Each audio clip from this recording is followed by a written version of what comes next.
sprint car, and we haven't done much with it yet. So obviously we need to race it against Sendy.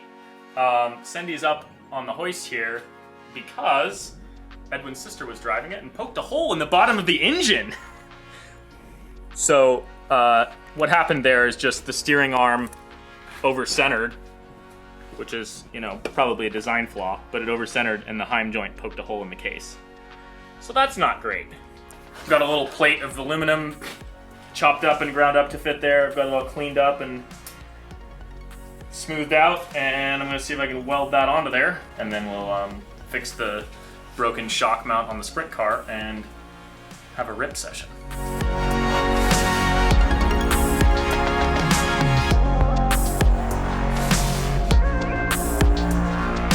So no surprise, when Ethan jumped the sprint car, it broke the strut because that's not what sprint cars are designed for. So today, just for the race with Sendy, we just cleaned this up. We're gonna weld that back on, and eventually he'll reinforce that and make some new setup here so that we can jump it. The muffler is extremely loud and it's pretty close to your face, so we'll try to swap this out so we don't go deaf today. The end of this is completely hole sawed. It normally is covered and it just comes out of here, so that's why it's so stinking loud. So we're still doing our giveaway of a welder and $2,000 for your next project. So head over to our website, get yourself one of these that's not all crusty. Get yourself one of these that's not full of coffee, and get your chance to win a welder and $2,000. But now it's time to get Sendy working so we can race it against the sprint car. We use a surprisingly small amount of JB weld in our videos. It's true. So I welded that plate on and I got 3 1/4 sides of it solidly welded. The other side's just impossible to get to without pulling the engine, and don't really feel like pulling the engine today, so I'm using a little bit of JB weld, Dr. J.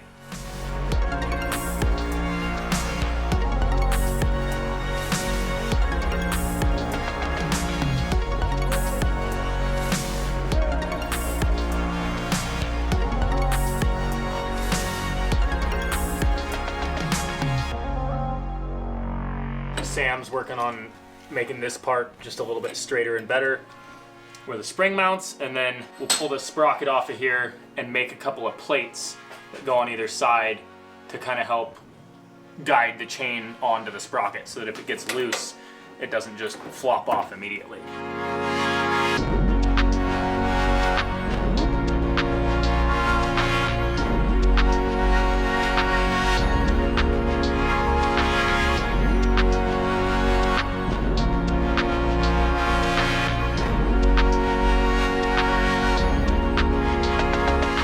So Sam and I spent hours going over this wiring harness the other day, trying to figure out why it wouldn't start and we couldn't get spark. We couldn't find a wiring diagram anywhere for this engine, so we went to eManual online and they had the whole manual for the whole bike that this engine came from. So we downloaded that. We looked through over the wiring diagrams, so we know that all the wiring that's here, as janky as it may look, is adequate for everything that's here. We decided the only thing we could figure out is that this igniter unit here was dead. So we're gonna order up a new one of those, new used, and hope that does the trick. So we reached out to eManual online and they sent us this, which was fantastic. And now if we have any other issue with the engine or the wiring, we will have this. They have everything on their site: boats, ATVs, jet skis, cars. It's just the whole entire thing. And this was super fun to look at because we got to see all these cool old black and white photos and what the bike looked like originally. Check that thing out. Definitely drop some comments if you guys want to see us do something with an old bike like that. It's so sick. So go check out eManual online if you need a manual for basically any sort of vehicle. If you use our link in the description, you'll get 20% off and it helps out the channel. So it's a win-win. So go check it out.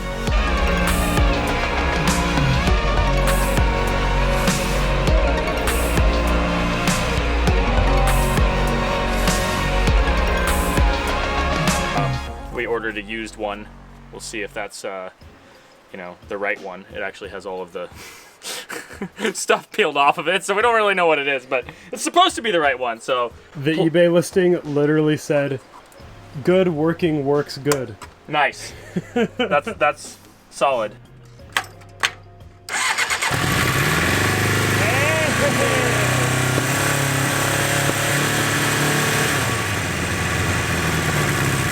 It's also about 100 decibels quieter than the previous pipe. Oh yeah. Well, our diagnosis was accurate. Yeah. That's pretty good. So the chain's staying on a little bit better, so we're hoping it's enough for a lap time, and then we'll get a new lap time for Cindy, and that'll be the race, huh? Yeah, I mean, we'll probably have to put someone in each and do some laps together, but I think that'd be important. Try You to know. get some tandem drifts going.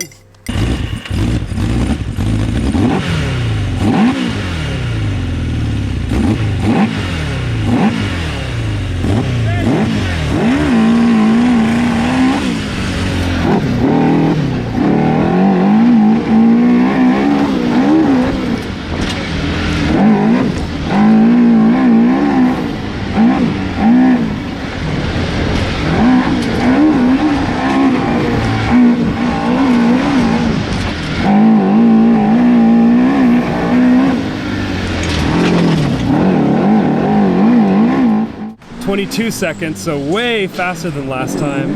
25, 27, 28. Oh, the chain slipped at the very end. You would have had a 30-second lap if the chain didn't slip. yeah, well, that's not bad. Not at all. I'd call that one 30 seconds because you would have had it Yeah. easy if the chain didn't slip. For sure. So we can call that a 30. Oh yeah, That's pretty good. pretty dang good. I don't think we'll improve a whole lot on that just because it's so bouncy. Yeah. Like, there's a lot of places on the track where I could be going faster, except I just can't put my foot down because it's just the whole way, so. Seriously.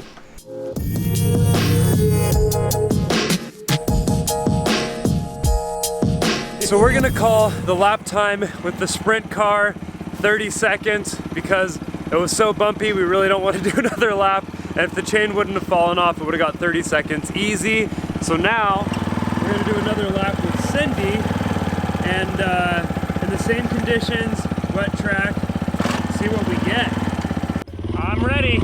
Ready, set, go!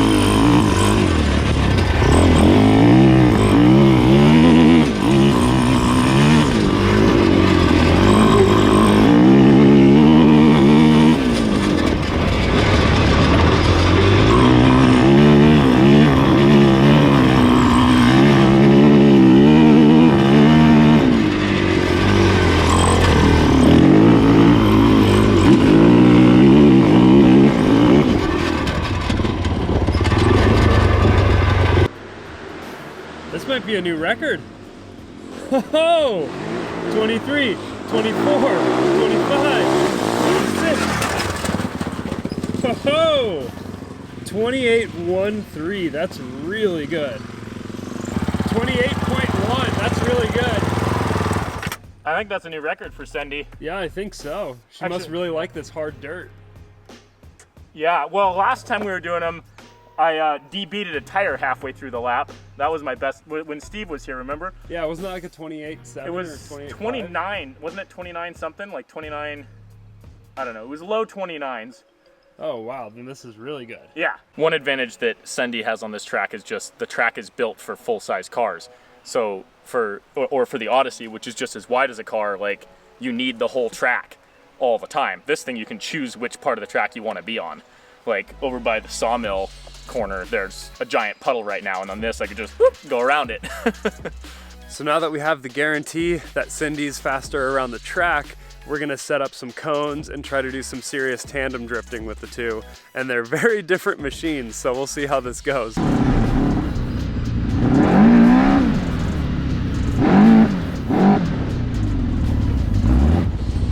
So my first few drift attempts in the sprint car were terrible, as you probably saw.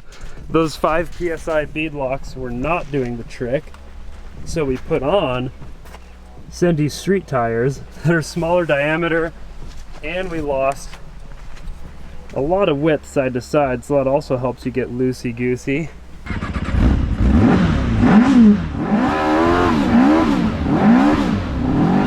Oh yeah!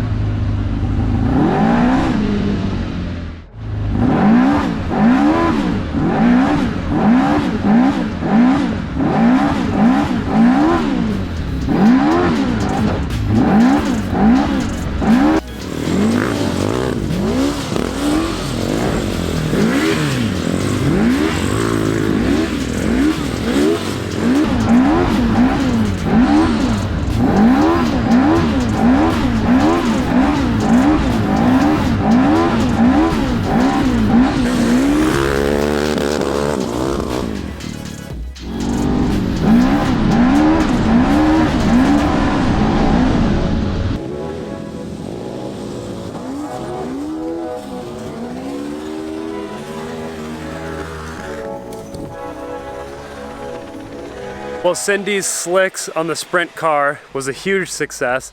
It made it way more fun for drifting around the property. And now we're gonna try the reverse of that. Yeah, I don't think it's gonna be an overall improvement, but it'll be fun.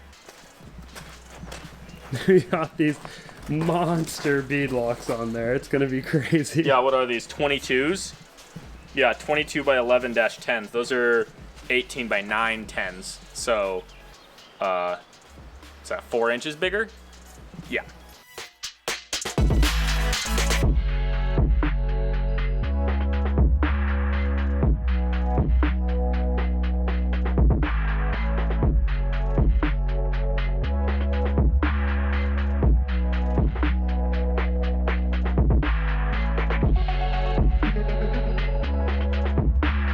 Yeah, I think it looks hilarious. They're, you know, monstrous tires, and they're actually a wider offset wheel, so they clear the suspension or the body and everything pretty well. So, I kind of wish we could run tires that big and cushy all the time, because Sandy would be a lot smoother with big balloony tires like that rather than these low pro golf cart tires. But, you know, we'll see what it rides like.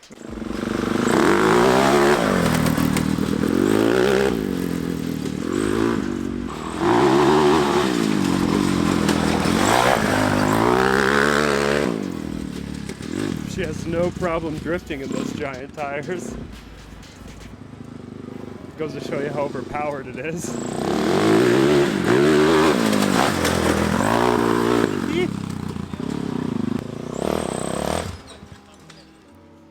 I miss being able to do wheelies on command. Oh yeah, these ones don't get too much grip, huh? Oh yeah, no, terrible grip. You can only wheelie if you get just the right situation. And they're currently at max PSI too. Yeah, maximum of 5, which this thing's weight, you could probably run them at 1 and they'd be fine. Yeah, they're so cushy, it's so much smoother.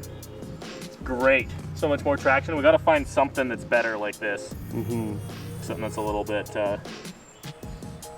smaller in diameter, but still grippy and cushy, because these tires look amazingly cool, but are terrible.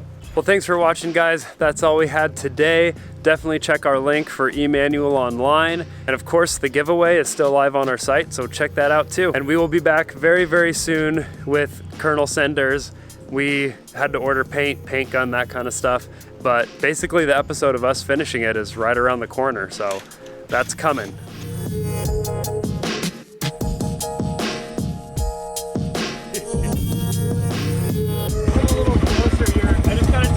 Off your GoPro, it's all fogged up.